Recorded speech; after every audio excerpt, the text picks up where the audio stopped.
Hello student, आप लोग का हमारे यूट्यूब चैनल विद्यार्थी सेंटर में स्वागत। चलिए खंड 6 पे 6 सभी खंड कीजिए। क दो क्रमांगत धनात्मक सम संख्याओं के वर्गों का योगफल 244 है। संख्याएं ज्ञात कीजिए। चलिए इसका हम लोग हल देखते हैं। क दो क्रमागत धनात्मक सम संख्याएं माना पहली संख्या बराबर x,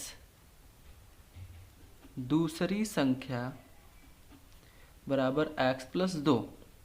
हमसे बोला क्या है, इनके वर्गों का योगफल 244 है। तो x का स्क्वायर प्लस x प्लस 2 का होल स्क्वायर बराबर 244। एक सूत्र हम जानते हैं, a प्लस बी का होल स्क्वायर का, A square plus B square plus 2ab। इसका यूज हम लोग यहाँ करेंगे। एक्स स्क्वायर प्लस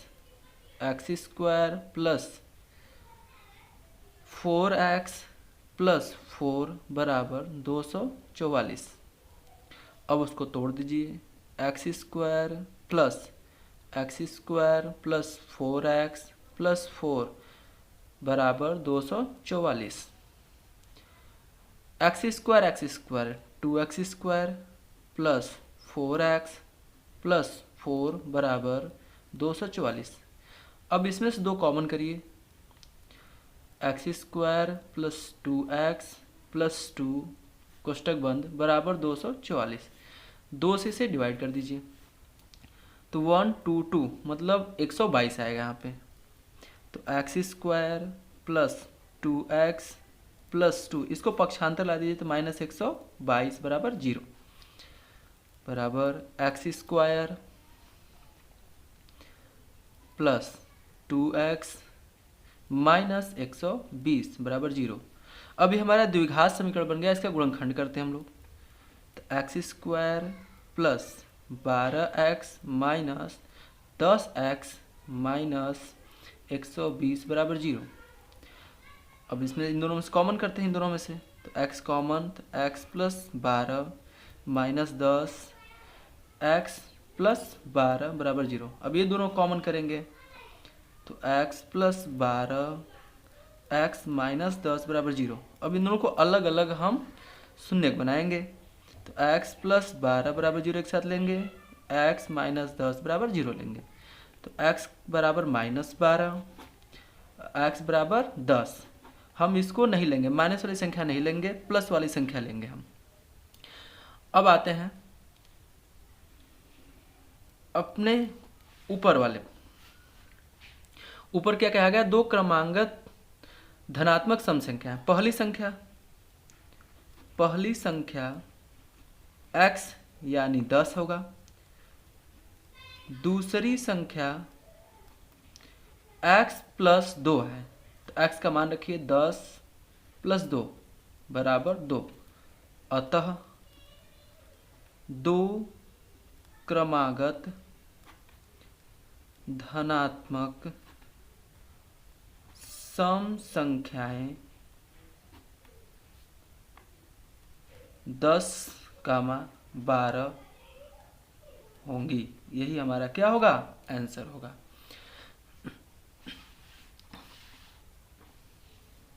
अब प्रश्न ख की तरफ चलते हैं।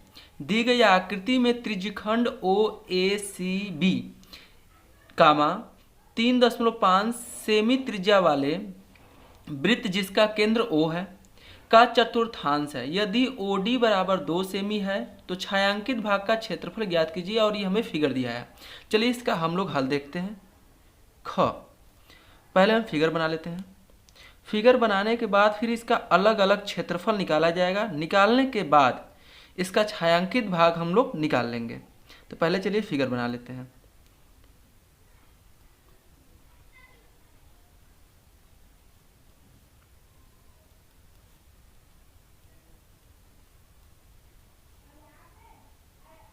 ये हमारा छायांकित भाग है। तो चलिए पहले हम अलग अलग फिगर बना के अलग अलग क्षेत्रफल पहले निकाल लेते हैं।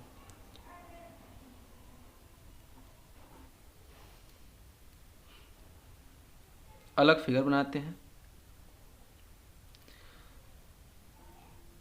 इस वृत्त के चतुर्थांश का क्षेत्रफल बराबर पाई आर स्क्वायर बाई 4। अब प्रश्न में हमें आर का मान दिया हुआ है, आर बराबर 3.5 सेंटीमीटर। तो चलिए इस वृत्त का क्षेत्रफल निकाल लेते हैं। वृत्त का क्षेत्रफल बराबर 4 पाई आर स्क्वायर बाई 4।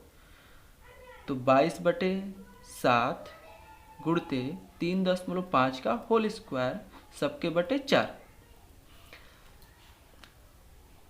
22/7 गुणते 3.5 गुणते 3.5 और सबके बटे 4। इसको काटिए, इसको काट दीजिए। 11 दो बार में, इसका गुणा करिए और इसको काट लीजिए 7 0.5। 11 5 55, 5.5 गुणते 3.5 बटे 2। उसको गुणा करेंगे। गुणा करने के बाद आपके पास जो नंबर आएगा, इसको गुणा करिए।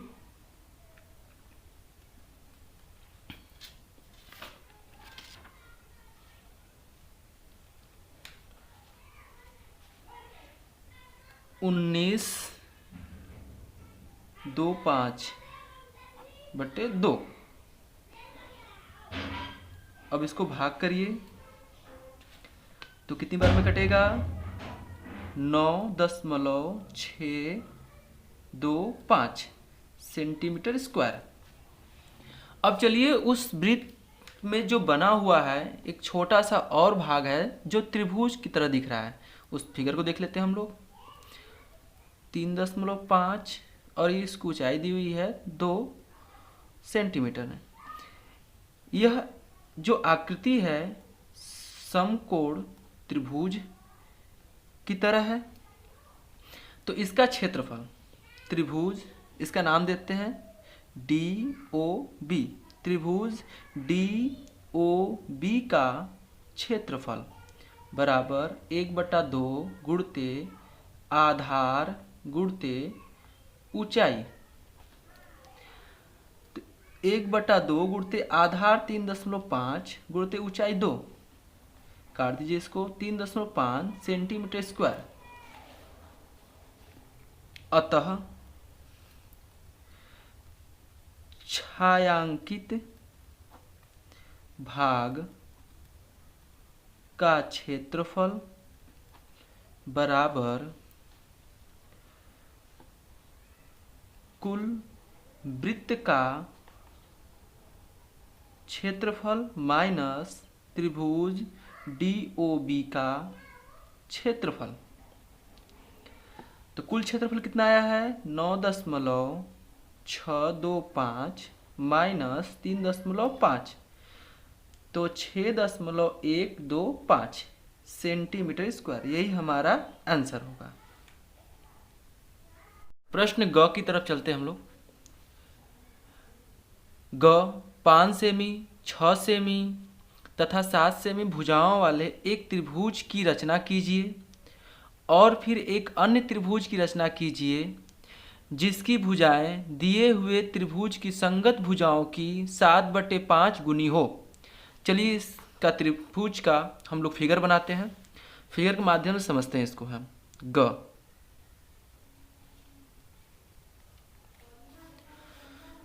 तो सबसे लंबी भुजा 7 सेमी, तो 7 सेमी खींचते हैं हम लोग। मान लीजिए यह 7 सेंटीमीटर की रेखा है। AB रेखाखंड खींचा। फिर बिंदु A पर से 5 सेंटीमीटर अपने प्रकार में चाप काटिए 5 सेंटीमीटर का, और अपने प्रकार में बिंदु B को केंद्र बनाकर एक चाप पे चाप काटिए 6 सेंटीमीटर का। इस कटान बिंदु को आप नाम C दे दीजिए। इसको इससे मिलाइए। ये 5 सेंटीमीटर। इसको आप ऐसे मिलाइए, ये 6 सेंटीमीटर। थोड़ा टेढ़ा हो जा रहा है, आप लोग इंची से करिएगा, सही हो जाएगा। अब बिंदु ए पर नीचे की तरफ एक न्यून कोण बनाइए।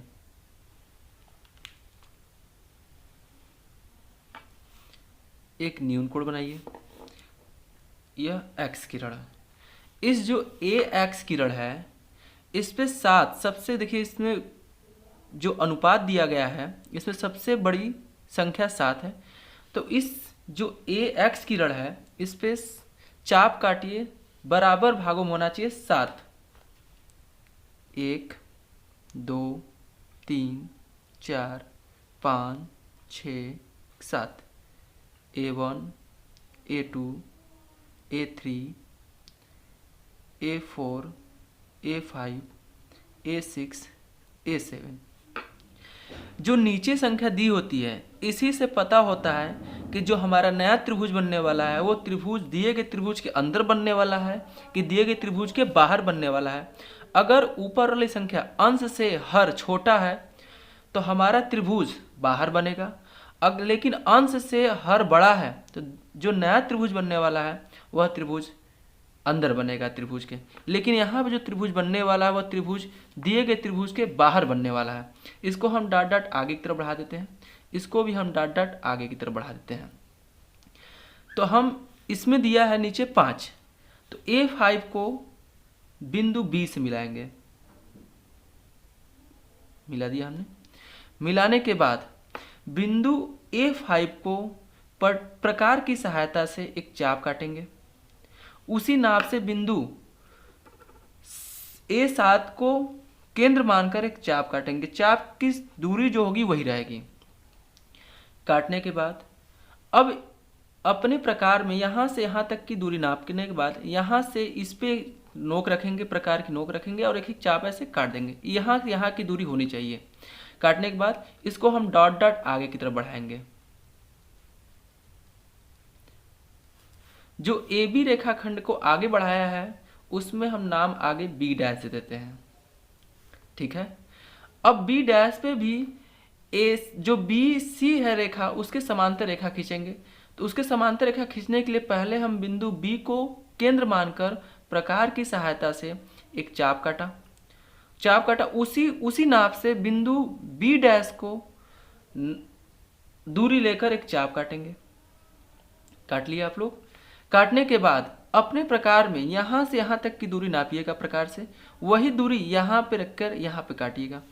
काटने के बाद फिर इस कटान बिंदु से AC रेखाखंड को आगे बढ़ाते हुए C डैश से मिलाएंगे। उसको किससे मिलाएंगे? C डैश से मिलाएंगे। जो हमें नया त्रिभुज मिला त्रिभुज A B dash C dash, वह समरूप त्रिभुज A B C का है। समझ में आया? चलिए इसकी हम रचना करते हैं। अब रचना पहला। सर्वप्रथम हमने पटरी की सहायता से AB रेखा खींचा जिसका माप 7 सेमी है। दूसरा नंबर, बिंदु A को तथा बिंदु B को केंद्र मानकर प्रकार की सहायता से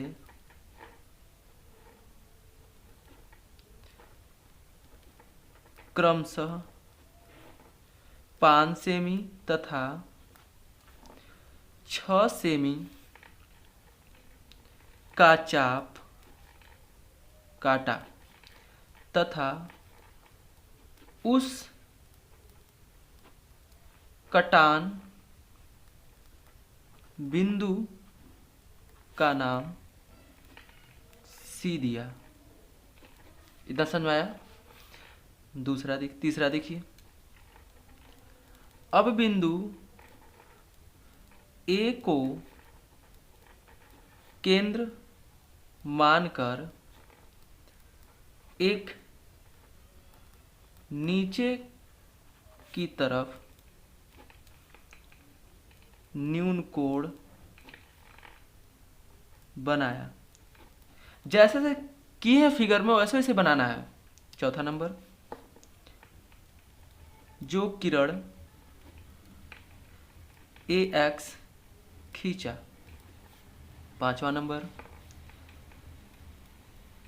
किरण ए एक्स पर 7 बराबर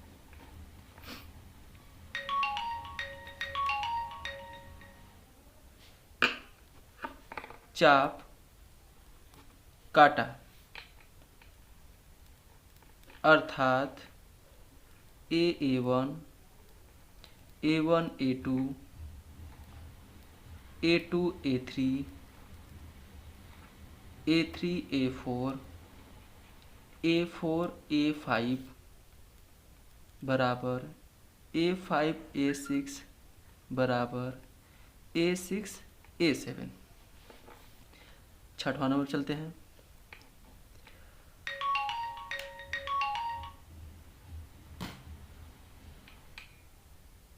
अब A5 को बिंदु B से मिलाया, अर्थात A5B। सातवें नंबर चलते हैं। बिंदु A5 को केंद्र मानकर प्रकाल की सहायता से एक चाप लगाया। उसी नाप से बिंदु A7 पर चाप लगाया।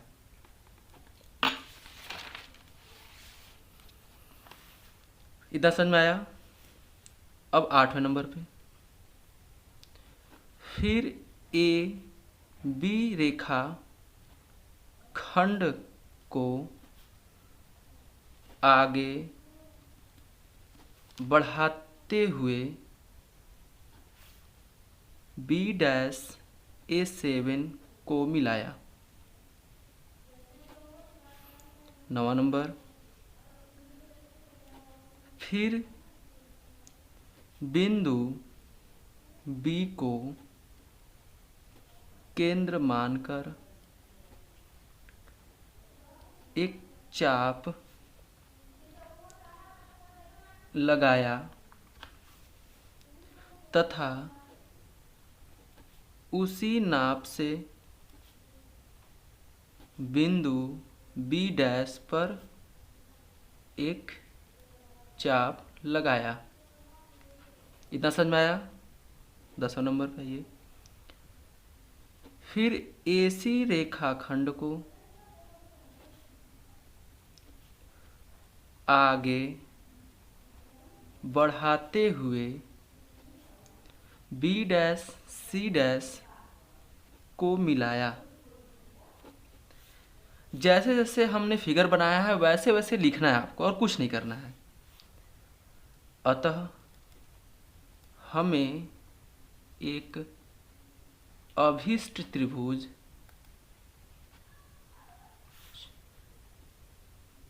प्राप्त होता है, अर्थात अभिष्ट त्रिभुज A-B' है। अतः त्रिभुज A-B' समरूप है त्रिभुज ABC। आंसर, यही हमारा आंसर है। आज के लिए इतना ही। All the best.